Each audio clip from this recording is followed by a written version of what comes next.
This week on Your Newsroom. The men's soccer team is keeping up with one of the top teams in the nation. We give you the details of what led to their success. Students put their detective skills to the test at UPB's Murder Mystery Dinner. We give you an inside look. Nigerian Independence Day was celebrated at Georgia Southern. Our cameras were there. If it matters to you, it matters to us. And it all starts right now. This is Your Newsroom, with our team of reporters in the field covering the stories that matter to you. Now from the Georgian Media Group, this is Your Newsroom. Hey everyone, welcome to Your Newsroom. I'm Ashley Watts. Defense has led the men's soccer team to 3 ties this season. Your Newsroom's Javon Adams has the story. Our Georgia Southern soccer team jumped back into conference play on the road last Friday, facing the second-ranked team in the nation, West Virginia. But defense gave West Virginia a run for their money, earning the Eagles their 3rd consecutive tie.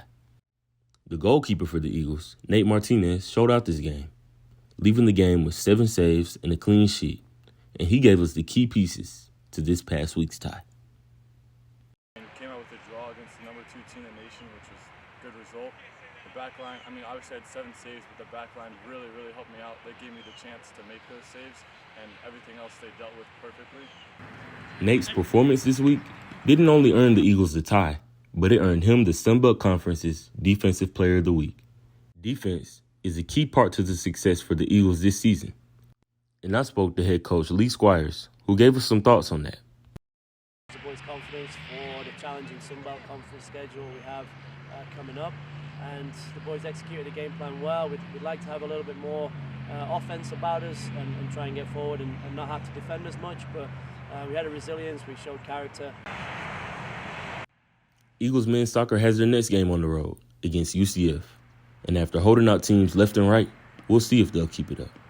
This is Javon Adams, reporting from Statesboro, Your Newsroom. Javon, what should soccer fans expect going forward this season? Well, this past week's game against West Virginia was one of the many times that Eagles defense has shown their dominance. They come out with energy every game, and I don't think they're going anywhere. I can't wait to see how our team does next. Thanks, Javon. Mystery lovers united at the suspiciously fun event. Here's Your Newsroom's James Sasser. There has been a murder. Students turned into detectives to solve a wedding crime last week. University Programming Board hosted a murder mystery dinner. The best man was poisoned right after he gave his speech. The students were shocked that he was dead and were eager to get to work. The actors progressed the story while students read their characters' clues to the audience. Student Aaron Bradley was there to solve the murder.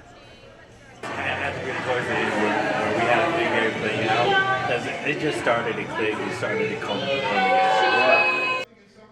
The suspects were interviewed by the detective and revealed information. Students discussed and wrote down clues who they thought was the killer. The evidence table had all the items and clues surrounding the murder. Actor J. Michael Isbell of the American Immersion Theater.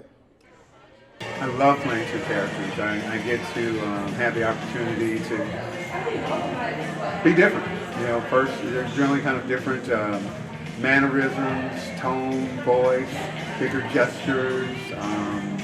I generally like to kind of be a little bit hated or laughed at, initially with the first character that may or may not die off, and kind of have to be a little bit more kind of even Steven, slow and methodical as the detective, so everyone can follow along.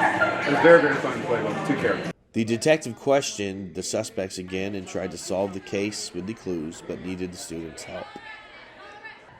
After interrogation and investigating, the groups finally decided who they thought was the killer. The next University Programming Board event is pumpkin patch painting on October the 6th. Wow, that sounds like it was a ton of fun. Thanks, James. Nigerian students showcased their cultural heritage earlier this week.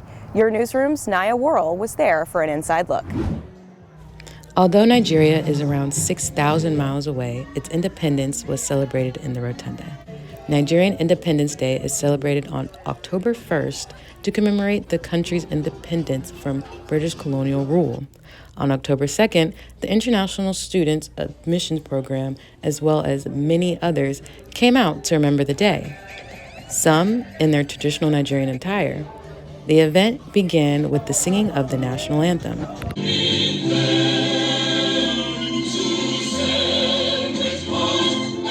This was followed by some traditional Nigerian food. For me, it's a day to celebrate our culture. It's a day to let people know about our heritage, our style, our food. We have different types of food. We have jollof rice, fried rice, puff puff. Those are like the common ones. Also included was tons of dancing, music, and pictures to remember this moment. A few people also shared what they loved most about the country. Nigeria, it has a way of instilling in you some maybe values. It was until 1960 that Nigeria gained full sovereignty and became a self-governing nation. This is Nai Worrell reporting for your newsroom, wishing you a happy Nigerian Independence Day.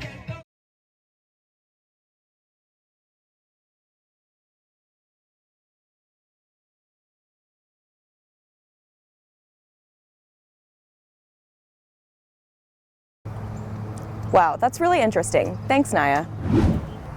Before we go, here's some events around Statesboro this week that you don't want to miss.